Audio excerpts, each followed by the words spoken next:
The wind howled across the Greenland research station as Dr. Samantha Rivers checked the seismic readings for the third time. Something wasn't right.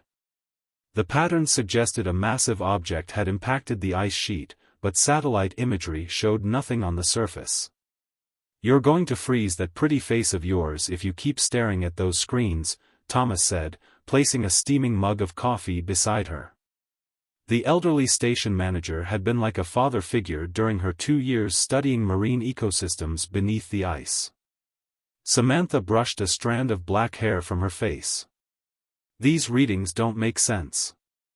It's as if something massive is moving under the ice, but that's impossible at these depths." Thomas leaned over her shoulder, squinting at the displays. "Nothing's impossible up here, Doc. The indigenous people have stories about things living beneath the ice. Things that aren't in any of our science books." Before Samantha could respond, the entire station shuddered. Coffee spilled across her desk as alarms blared through the facility. She rushed to the window, her breath catching in her throat. In the distance, the ice was cracking, a spider web of fissures spreading across the pristine white surface. "Everyone to emergency stations." Thomas's voice boomed through the intercom. "This is not a drill." Samantha grabbed her emergency kit and thermal suit. Whatever was happening, she needed to see it firsthand. The temperature outside was -40 as she trudged through the snow, following the growing cracks in the ice. Her research pod lay ahead, a reinforced submersible designed for studying marine life beneath the ice sheet. The ice groaned beneath her feet as she reached the pod. Just as she began the power-up sequence, a blinding light erupted from beneath the ice. The surface shattered, sending fragments flying in all directions. Samantha ducked, shielding her eyes. When she looked again, her world changed forever. Rising from the broken ice was a structure unlike anything human hands had crafted. It was organic yet mechanical, its surface rippling with patterns that seemed to shift and flow like liquid metal. But what caught her attention was the damage, massive gashes torn through its hull, revealing darkened chambers within. "Base, are you seeing this?" Her voice trembled as she activated her comm link. "Getting it all on camera, Doc," Thomas replied. "Military's been notified. They're telling us to stay back." Samantha knew she should wait. Protocol demanded it. But as she watched, a section of the structure's surface became transparent, revealing a chamber inside. And there, floating in some kind of liquid, was a figure. Her heart pounded as she made out details. Humanoid, but definitely not human. The figure's skin had a silvery sheen, marked with intricate patterns that pulsed with faint light. What looked like armor covered parts of its body, but it was damaged, revealing wounds beneath. "It's hurt," she whispered, more to herself than the comm, "they're hurt and freezing." "Sam, don't you dare dash," Thomas began, but she was already moving. The pod's controls felt natural under her fingers as she guided it closer to the alien structure. Years of studying marine biology had taught her to trust her instincts, and right now every instinct was screaming that time was running out. She found an opening, perhaps an airlock, and maneuvered the pod alongside it. The alien metal seemed to respond to her presence, shifting and reforming to create a seal around her vehicle. "I'm going in," she announced, pulling on her protective gear. "If anything happens to me, tell my sister she can't have my vintage record collection." "This isn't funny, Sam." Thomas's voice crackled with static. "The military will be here in 20 minutes. Just wait. They'll be dead in 20 minutes. She checked her oxygen supply. "Sometimes you have to break protocol to do what's right." The airlock cycled, filling with a strange mist that her sensors couldn't identify. When it cleared, she stepped into a corridor that seemed to pulse with life. The air was breathable, according to her equipment, but she kept her mask on. The temperature was rising rapidly as the structure's systems appeared to be adapting to Earth's atmosphere. She followed the damage, noting how the wounds in the hull matched her seismic readings. Whatever had attacked this vessel had been massive and incredibly powerful. Finally, she reached the chamber she'd seen from outside. The figure floated in a luminescent liquid, connected to life support systems that flickered weakly. As she approached, its eyes opened, solid silver orbs that fixed on her with unmistakable intelligence. A voice echoed in her mind, not in words but in concepts and images. Danger. Pursuit. Warning. Samantha reached for the control panel, her fingers hovering over the alien symbols. "I'm here to help," she said clearly, hoping her intent would carry even if her words didn't. "Please, let me help you." The silver eyes studied her for a long moment. Then the liquid began to drain, and the chamber opened with a soft hiss. The alien warrior, she could see now it was some kind of soldier, collapsed forward. Samantha caught them, surprised by how light they were despite their tall frame. As she helped them to the floor, their hand gripped her arm. More images flooded her mind, massive ships shaped like organic weapons, worlds burning, a weapon of unimaginable power hidden beneath Earth's oceans. "Save your strength," she said firmly, administering first aid as best she could with her limited understanding of their physiology. "Whatever's coming, we'll face it together." In the distance, she could hear helicopters approaching. Humanity's official first contact was minutes away, but Samantha knew the real moment had already happened, not with guns or diplomats, but with a simple act of compassion in the Arctic ice. The alien silver eyes locked with hers one more time, sharing a final image, a star map, marking Earth as the last hope for their civilization. And perhaps, she realized, the last hope for countless others across the galaxy. The quarantine facility hummed with activity as Samantha watched through reinforced glass. 3 days had passed since the rescue, and their visitor, whom she'd begun calling Artemis due to their silvery appearance, was recovering quickly. Too quickly, according to the medical staff. Colonel Richard Hayes paced behind her, his boots clicking against the polished floor. "Dr. Rivers, I need you to help me understand why a marine biologist decided to make first contact without authorization." "With respect, Colonel," Samantha turned to face him, "Artemis would have died if I'd waited. Sometimes the right choice isn't the one in the rulebook." Hayes ran a hand through his graying hair. "And these visions they're sharing with you. You're certain about what you saw?" Before she could answer, alarms blared through the facility. Through the glass, Samantha watched Artemis sit up suddenly, silver eyes wide with panic. The medical equipment around them began to malfunction, screens flickering with strange symbols. "Let me in there," Samantha demanded, already moving toward the airlock. "Absolutely not," Hayes started, but she cut him off. "They're trying to warn us about something. I'm the only one they trust." She met his gaze.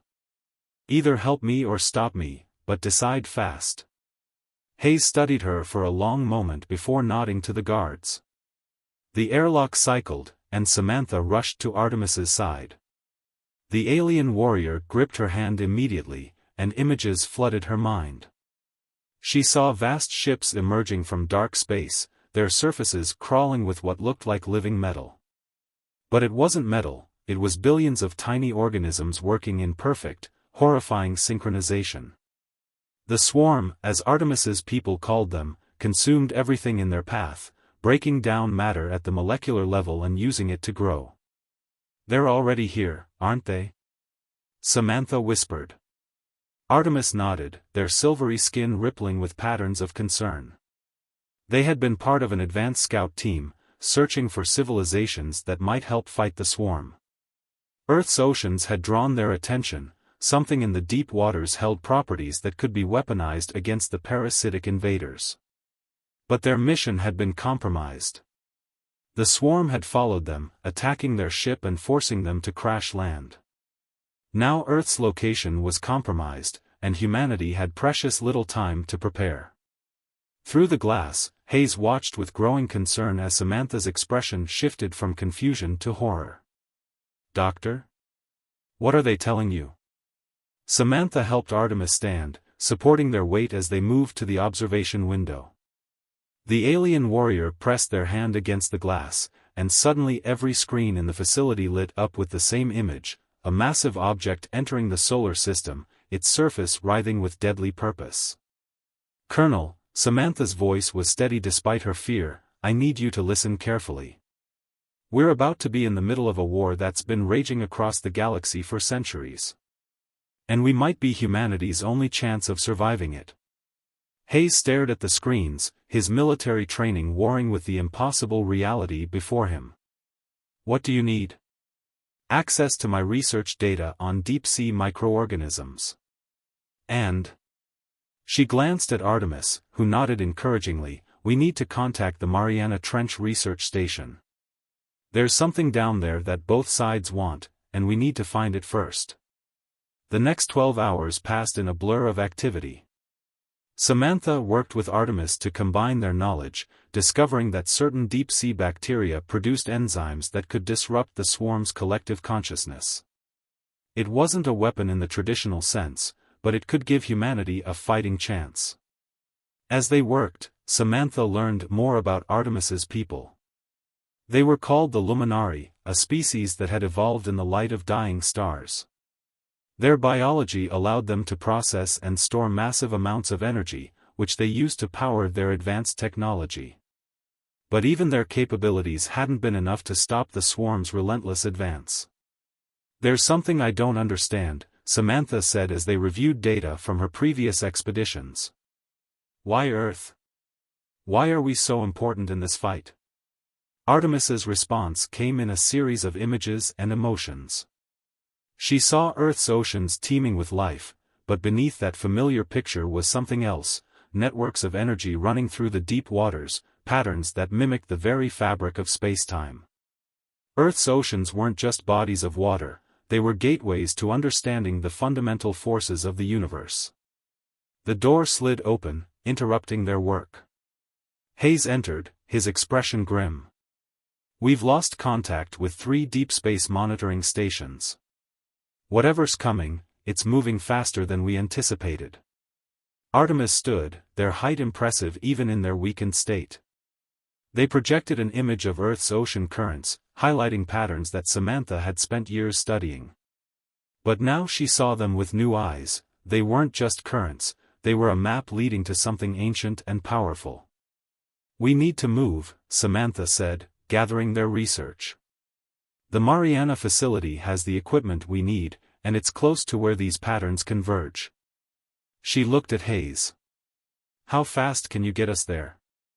The colonel checked his phone, reading a new message. "Transport's already on its way." "But Dr. Rivers..." He hesitated. "The president has been briefed. They're talking about military options, including nuclear deterrence." Artemis's skin flashed with patterns of alarm. Samantha understood, nuclear weapons would be useless against the swarm. Worse, the radiation would only give them more energy to feed on. "Then we'd better hurry," she said, helping Artemis gather their strength.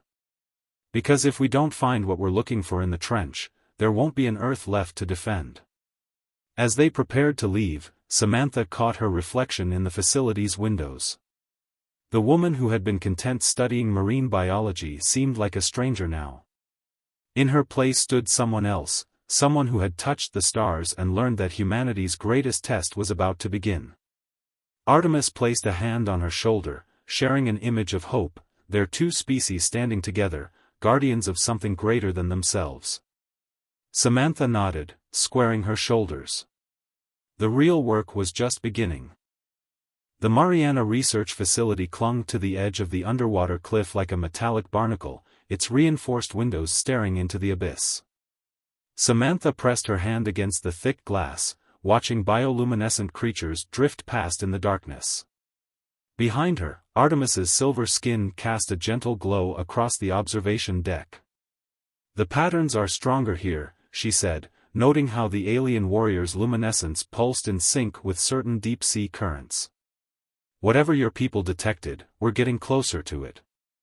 The facility's director, Dr. Marcus Way, spread holographic maps across the briefing table. These energy signatures you're tracking, they match anomalies we've been studying for years. We thought they were just unusual geological formations. Artemis moved to the table, their movements now fluid and graceful as their strength returned. They touched the hologram, and the image transformed, revealing layers of energy patterns that human instruments had never detected. Through their mental link, Samantha understood, these weren't just random formations. They were part of an ancient network, a power grid left behind by something that had visited Earth long before humans walked upright. Colonel Hayes entered the room, his satellite phone pressed to his ear. "It's confirmed. The swarm just destroyed our lunar monitoring station. First contact protocols are officially suspended, we're at war." Dr. Wei's hands trembled as he adjusted his glasses. "How long?" "Hours, maybe less. They're not bothering to hide anymore." Hayes pulled up satellite footage on the main screen. The images showed a massive object entering Earth's atmosphere, its surface constantly shifting and reforming. Smaller pieces broke off, each one large enough to devastate a city. Samantha felt Artemis's fear through their connection, but also their determination. The warrior projected images of their own world's final days, showing how the swarm had consumed everything in their path. But this time would be different. This time, they had found Earth's secret in time.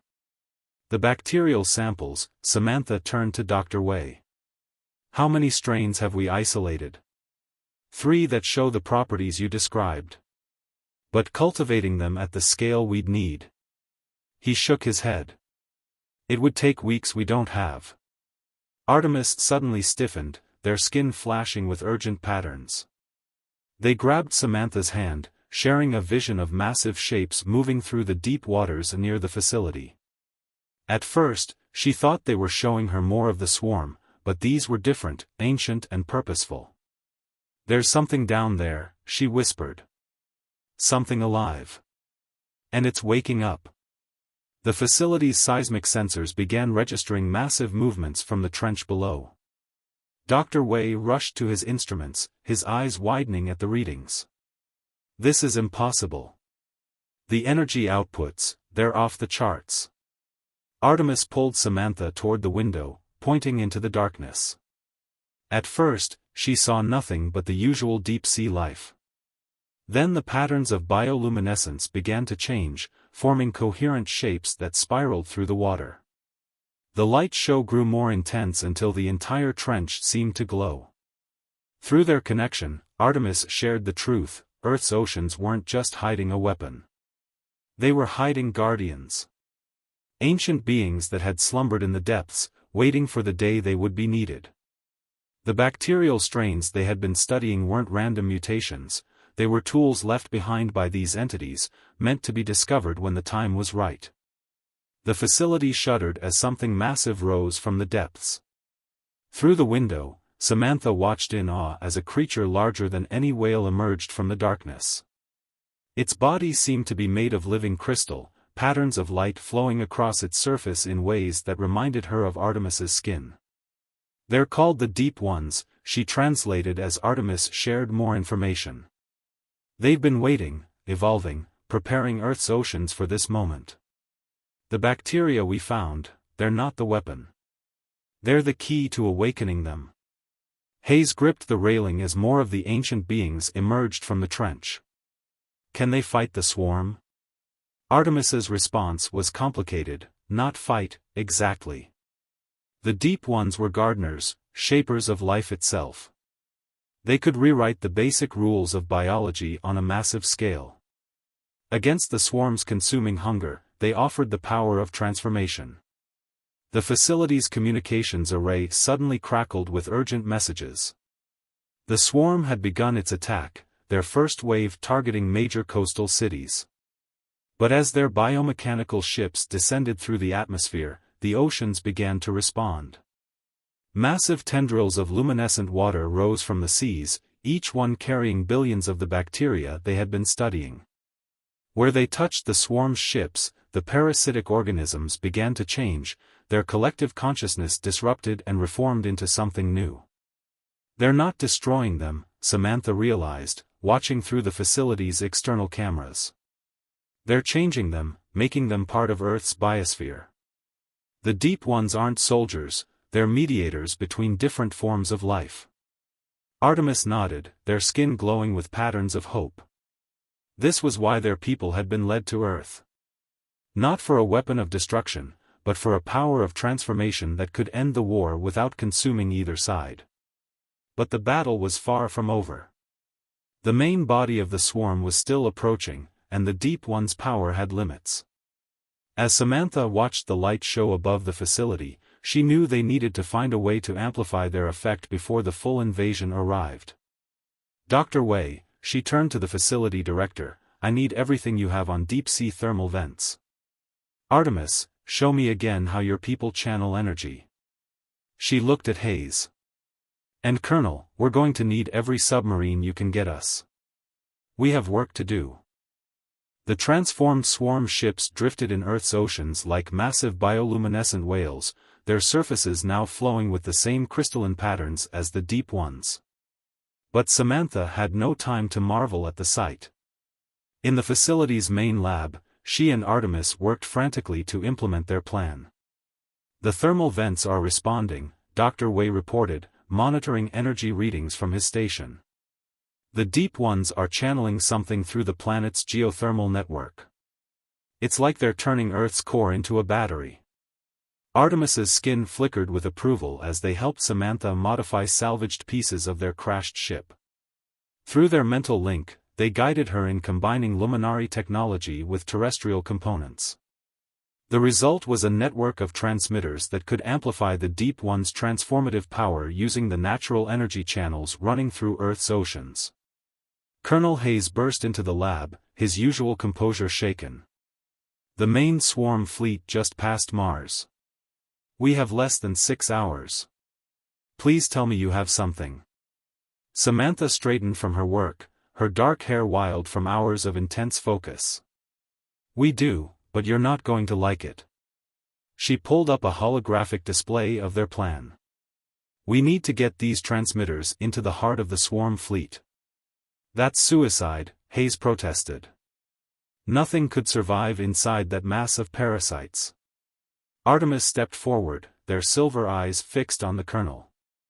Through Samantha, they explained, the Luminary's energy-channeling abilities, combined with the protective bacteria from the Deep Ones, could create a shield strong enough to survive the journey. But it would require a perfect fusion of their technologies, and a pilot willing to make the trip. I'll do it, Samantha said quietly. Absolutely not, Hayes and Wei said simultaneously. I'm the only one who can, she countered. The mental link with Artemis means I can operate their technology. My understanding of marine biology lets me work with the Deep One's bacteria. And I've spent years studying the ocean currents we need to use. She met their gazes. This is what I've been training for my whole life. I just didn't know it. Artemis placed a hand on her shoulder, their skin pulsing with a complex mix of concern and pride. Through their connection, they shared memories of their own people's sacrifices in the war against the swarm. But they also showed her something new, a way they could face this challenge together. The next few hours passed in a blur of preparation. The facility's engineering team worked to modify a deep-sea exploration vessel with luminary technology.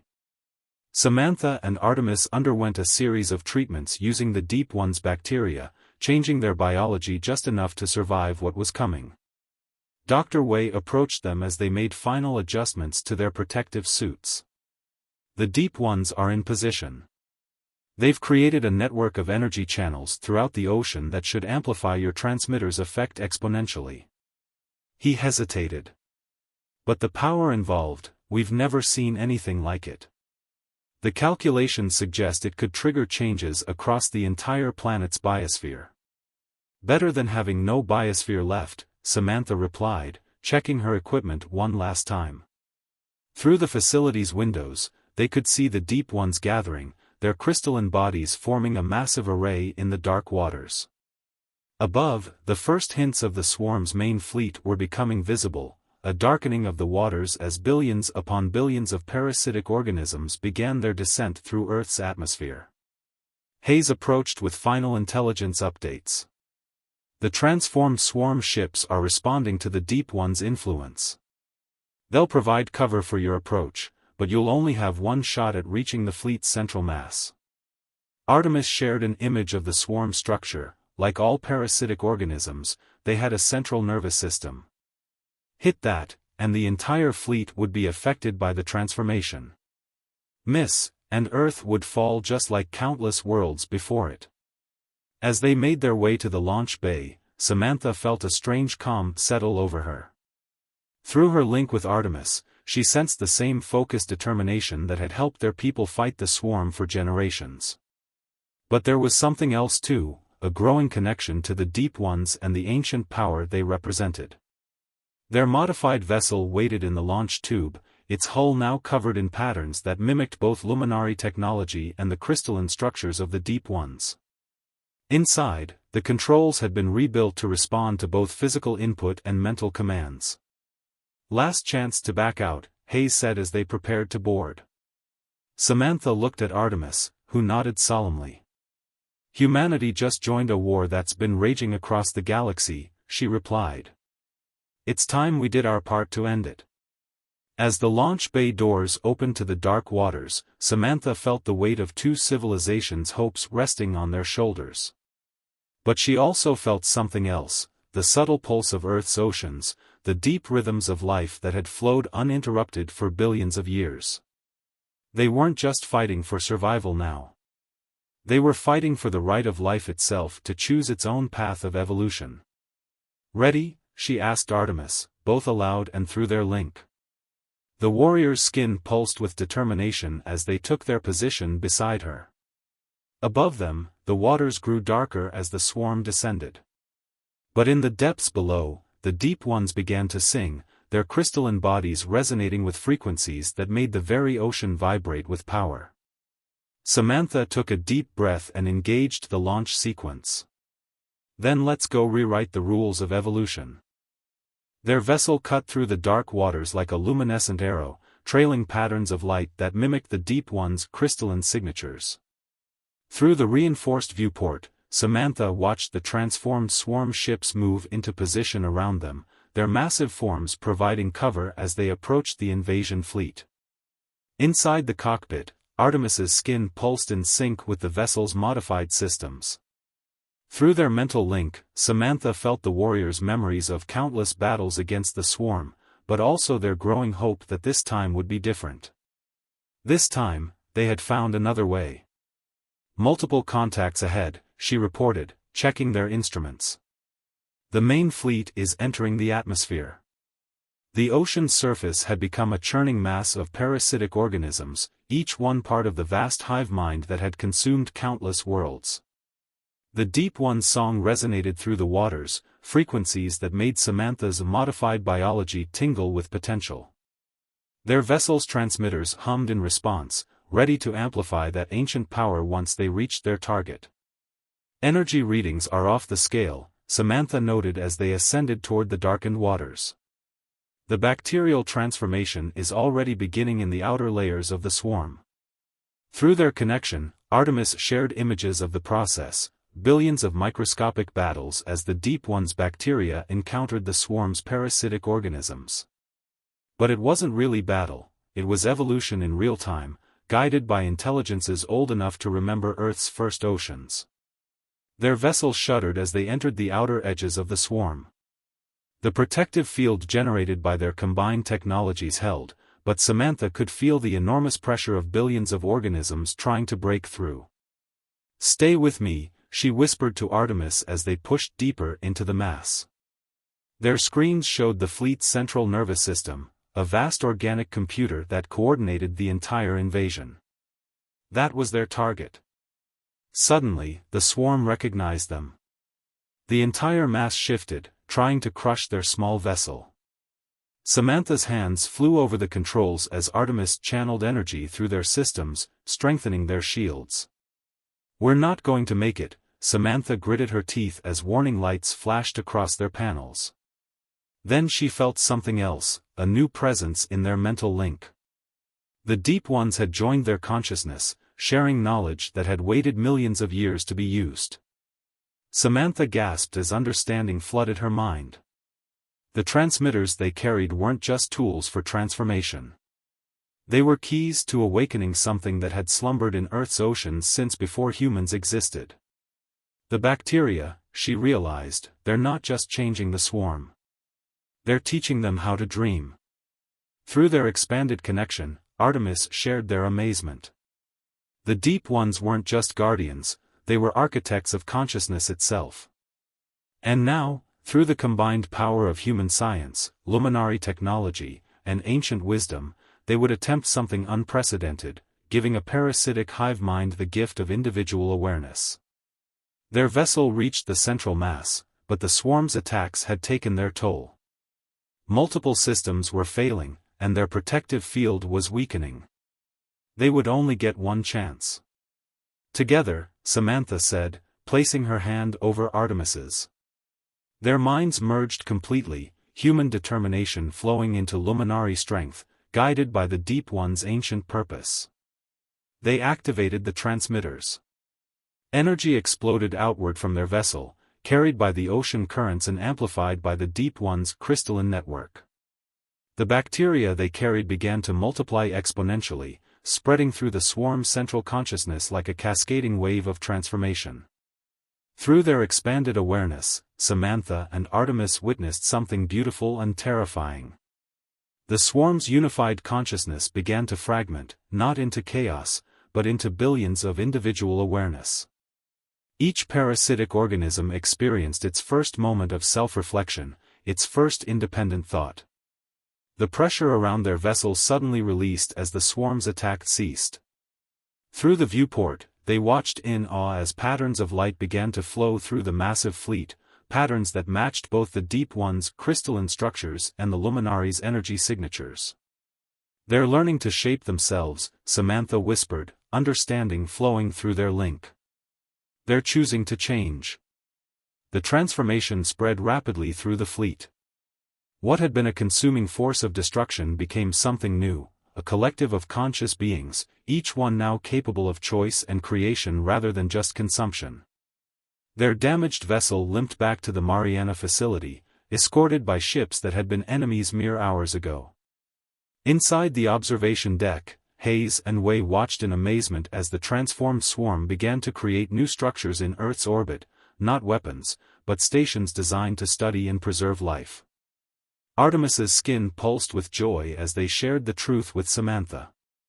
The war that had raged across galaxies hadn't ended in victory or defeat, but in evolution. The Deep Ones had shown them a path beyond conflict, using Earth's oceans as a cradle for a new form of consciousness.